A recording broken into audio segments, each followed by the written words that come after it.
3 weeks in hell. That's how long James Crawford had been rotting in Stalag Luft 7. 3 weeks of watery soup, 3 weeks of freezing nights, 3 weeks of watching men lose hope, one day at a time. But tonight, everything would change. Because tonight, James had discovered something that made his blood run cold. His best friend Tommy wasn't dead. He was alive, wounded, dying slowly in the camp infirmary, just 200 meters away. And the Black Falcon. He was coming to finish what he started. Previously on Buried Stories, Captain James Crawford and Lieutenant Thomas Bennett were the best pilots in 609 Squadron, best friends since childhood, brothers in everything but blood. On August 15th, 1940, during the largest air battle of the war, James dove into enemy fire to save Tommy's life. But Germany's deadliest ace, the Black Falcon, shot them both down over the English Channel. James was captured, dragged to a Nazi prison camp, and came face to face with the man who destroyed him. Hauptmann Werner Koch. 53 kills, cold, calculating, predator. "You were my 10th, Koch had said. A promise, a threat. James made a vow that night. He would escape, he would survive, and he would never stop fighting. But he didn't know the worst part yet. Tommy was still alive, barely. James found out by accident. He was working on a drainage detail, digging trenches in the frozen mud, when he overheard two German guards talking. One of them mentioned a British pilot in the infirmary, a flyer who had been pulled from the channel with a shattered leg and 3 broken ribs, a man who refused to die, no matter how much they wanted him to. The guard laughed about it, called him stubborn, called him stupid. James's heart stopped. That night he bribed a Polish orderly with his week's cigarette ration. The orderly confirmed everything. Lieutenant Thomas Bennett, Barracks 12, the infirmary wing. Alive. But not for long. The infection in Tommy's leg was spreading. Without proper medicine, without surgery, he had maybe 2 weeks, maybe less. James stood outside the infirmary building, staring at the barred windows. Somewhere inside, his best friend was dying alone, probably thinking that James was dead, probably thinking that no one was coming to save him. James clenched his fists until his knuckles turned white. "I'm here, Tommy," he whispered into the darkness. "And I'm getting you out." The next morning, James found Squadron Leader Harrison. "I need to talk to the escape committee." Harrison studied him for a long moment. The older man had seen dozens of prisoners make this request. Most of them were desperate, reckless, the kind of men who got themselves shot trying to climb the wire. But there was something different in Crawford's eyes, something cold, controlled. "Why now?" Harrison asked. "My wingman is in the infirmary. He's dying. I'm not leaving without him." Harrison sighed. "Crawford, the committee plans escapes for months. We dig tunnels. We forge documents. We wait for the perfect moment. We don't do rescue missions for dying men." "Then I'll do it myself." "You'll be shot before you reach the wire." James leaned closer. "Then help me not get shot." That afternoon, Harrison led James to a secret meeting in the back of Barracks 4. 6 men sat around a wooden table covered with hand-drawn maps, forged documents, and tiny compass parts hidden inside coat buttons. These were the architects of escape, men who had been planning, scheming, and preparing for months. And they were not happy to see James Crawford. The committee leader was a man named Major Blackwood, Canadian, shot down over Belgium. 3 years in captivity, 2 failed escape attempts. He listened to James's request with a face carved from stone. "You want us to risk 6 months of work for one wounded pilot who probably won't survive the journey anyway?" "Yes." "Give me one reason why I should." James looked around the table. 6 faces, 6 men who had given up everything for the chance to escape. "Because if we leave men behind, we're no better than them." Silence. Blackwood stared at James for a long time. Then, slowly, he pushed a map across the table. There's a supply truck that comes every Thursday. Medical supplies for the infirmary. It leaves through the east gate at 0600 hours. He traced a route with his finger. The truck stops at a checkpoint 3 kilometers from camp, then continues to the main road. From there, it's 40 kilometers to the French Resistance safe house. James studied the map. How do we get on the truck? We don't. The truck is inspected at every checkpoint. Blackwood pointed to a spot on the map. But there's a drainage culvert that runs under the east fence. We've been digging for 4 months. It's almost complete. How long until it's ready? 3 days. James shook his head. Tommy doesn't have 3 days. Blackwood's jaw tightened. Then he dies. I'm not sacrificing this operation for one man. James stood up.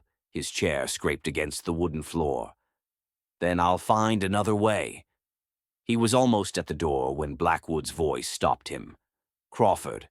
James turned. The Canadian was staring at the map, his expression unreadable.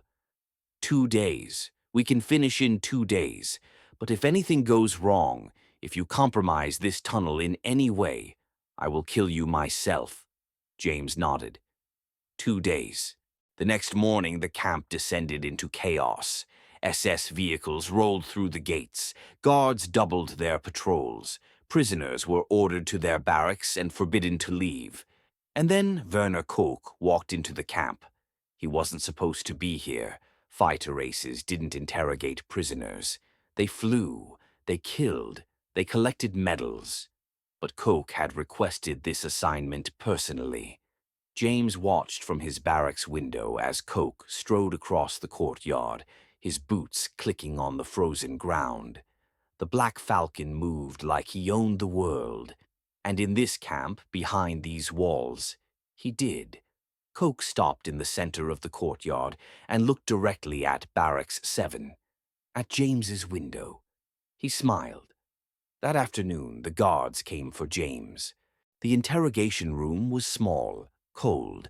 A single chair sat beneath a naked light bulb that cast harsh shadows across the concrete walls. James sat in the chair, his hands bound behind his back. 2 guards stood by the door, and Werner Koch circled him like a shark. Captain Crawford. Koch's English was perfect, almost musical. I've been looking forward to this. James said nothing. Name, rank, and serial number. That's all you're required to give. Koch stopped in front of him. But we both know that's not why I'm here. He pulled a photograph from his pocket and held it in front of James's face. It was Tommy, lying in a hospital bed, barely conscious. Your friend is dying, Captain. Slowly. Painfully. Koch's voice was soft, almost gentle. The infection has spread to his blood. Without treatment, he has, perhaps, 1 week. James's jaw tightened. But here's the interesting part. Koch leaned closer. I can save him. 1 word from me, and he receives the medicine he needs. He lives. He goes home after the war. Silence. All you have to do is tell me about your squadron's radio frequencies, their patrol patterns, the location of your radar stations. James looked up, met Koch's cold eyes. Go to hell.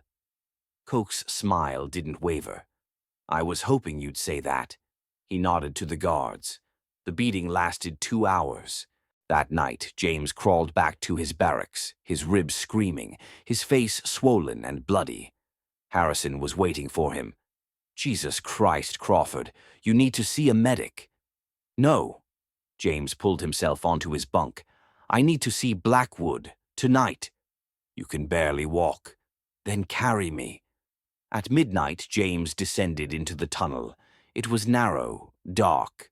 The walls were reinforced with wooden slats stolen from bed frames. The air was thick with dirt and sweat and desperation. Blackwood was at the end, digging by candlelight. You look like hell, he said without turning around. I felt worse. James picked up a makeshift shovel. How far? 10 meters to the wire, another 5 to the tree line. James started digging. His broken ribs screamed with every movement. Blood soaked through his shirt. But he kept going, hour after hour, inch by inch, because somewhere above him Tommy was dying, and James Crawford had never broken a promise. 2 days passed like 2 years. James dug until his hands bled. He attended roll call with a smile on his swollen face. He endured Coke's interrogations without giving an inch. And finally, on the second night, Blackwood broke through. Fresh air flooded the tunnel, cold, clean, the smell of pine trees and freedom. "It's done," Blackwood whispered. "We go tomorrow night." James shook his head. "We go now." "That's insane. We need to prepare. We need—" "Coke is transferring Tommy to Germany in the morning, some medical facility where they can properly treat him." James grabbed Blackwood's arm. "If he leaves this camp, I'll never see him again." Blackwood stared at him for a long moment. Then he nodded. "1 hour. Get your friend. Meet me at the tunnel entrance." James didn't waste a second. Getting into the infirmary was easier than James expected. The Polish orderly owed him a favor. A distraction at the front entrance, a window left unlocked. And suddenly, James was standing in a dark hallway that smelled of antiseptic and death. Tommy was in the last bed on the right. James barely recognized him. His best friend had lost 30 pounds. His skin was gray. His leg was wrapped in bloody bandages that hadn't been changed in days. But when James touched his shoulder, Tommy's eyes fluttered open. "Jimmy?" His voice was barely a whisper. You're dead. They said you were dead." "Not yet." James lifted Tommy from the bed. "And neither are you." I can't walk." "Then I'll carry you." James slung Tommy's arm over his shoulder and half-carried, half-dragged him toward the window. Every step was agony. Every second was a lifetime. Behind them, a door opened. Light flooded the hallway. "Halt!" James didn't look back. He threw Tommy through the window and dove after him. They ran. James carried Tommy on his back, sprinting through the shadows between barracks, ducking under searchlights, praying that the alarm wouldn't sound. The tunnel entrance was behind Barracks 4, a loose floorboard, a ladder into darkness. Blackwood was waiting. "Move! Now!" They dropped into the tunnel. James went first, pulling Tommy behind him. Blackwood followed, covering their tracks. The tunnel was a nightmare. Narrow, suffocating. Tommy kept losing consciousness, and James had to drag him through the dirt like a corpse. But then he saw it. Moonlight. The exit. James pushed through the opening and emerged into a forest of pine trees. The air was cold and sweet. Stars glittered overhead. Behind him, Tommy gasped for breath. "We made it!" "Not yet." James pulled him to his feet. "We have 40 kilometers to go." And then the sirens started screaming. They ran through the forest as dogs howled in the distance. Blackwood led the way, navigating by stars and memory. James carried Tommy, who drifted in and out of consciousness, muttering apologies that James refused to hear. "Leave me, Jimmy. I'm slowing you down." "Shut up. They'll catch us. They'll kill us both." I said shut up. They ran all night, through frozen streams, over fallen trees, across fields that offered no cover. At dawn they reached a farmhouse. Blackwood knocked 3 times. A woman opened the door, saw their uniforms, and let them in without a word. French resistance. For 3 days they hid in a cellar while German patrols searched the countryside. Tommy's fever raged. James sat beside him, changing his bandages, forcing water between his cracked lips, refusing to let him die. On the 4th day, the resistance moved them to a new safe house. Then another. Then another. And on the 7th day, they reached the coast. A fishing boat was waiting in a hidden cove. The captain was a Frenchman with a weathered face and no questions. He loaded them aboard in silence and pushed out into the dark waters of the channel. James sat on the deck, holding Tommy's hand. His best friend was still alive. Barely, but alive. "I told you," James whispered. "We come home together. Both of us." Tommy's eyes opened. A ghost of a smile crossed his lips. "You're an idiot, Jimmy." "I know." The boat rocked gently. England was out there, somewhere in the darkness. Home, safety, a hospital where Tommy could finally get the treatment he needed. But as James stared at the horizon, he wasn't thinking about rest. He was thinking about the 200 men still trapped in Stalag Luft 7. He was thinking about Koch's smile, and he was thinking about a promise he hadn't finished keeping. They reached Dover at dawn. Military police were waiting on the dock. Medics rushed Tommy to a waiting ambulance. Officers peppered James with questions about German positions, camp layouts, and escape routes. But James only had one question of his own. "I need to speak to someone in command. RAF Intelligence, SOE, anyone who can authorize a mission behind enemy lines." The officer stared at him. "Captain, you've just escaped a Nazi prison camp. You need medical attention.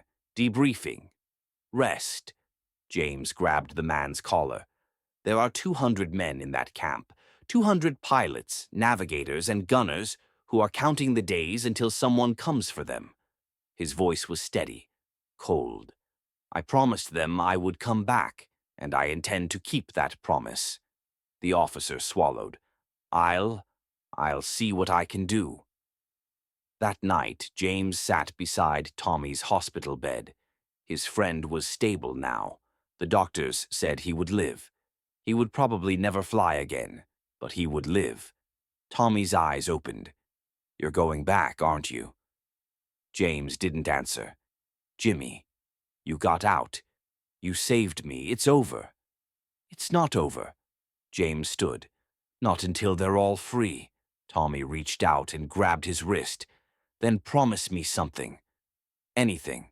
Come back alive. Whatever you do over there, whatever happens, you come back." Tommy's grip tightened. "Promise me." James looked at his best friend, the boy he had grown up with, the man he had carried through 40 kilometers of enemy territory.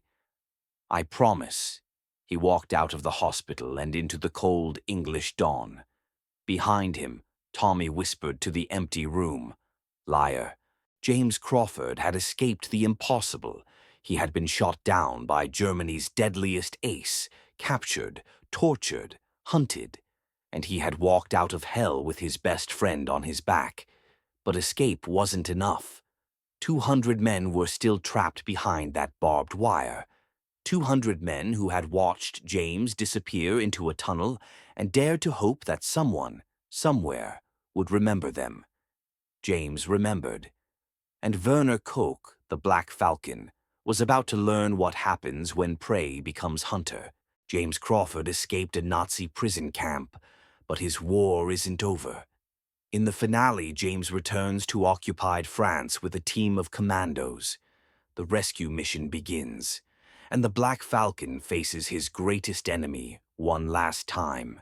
200 lives, one impossible mission, and a promise that will be kept, no matter the cost. Subscribe and turn on notifications. The finale drops soon. To be continued.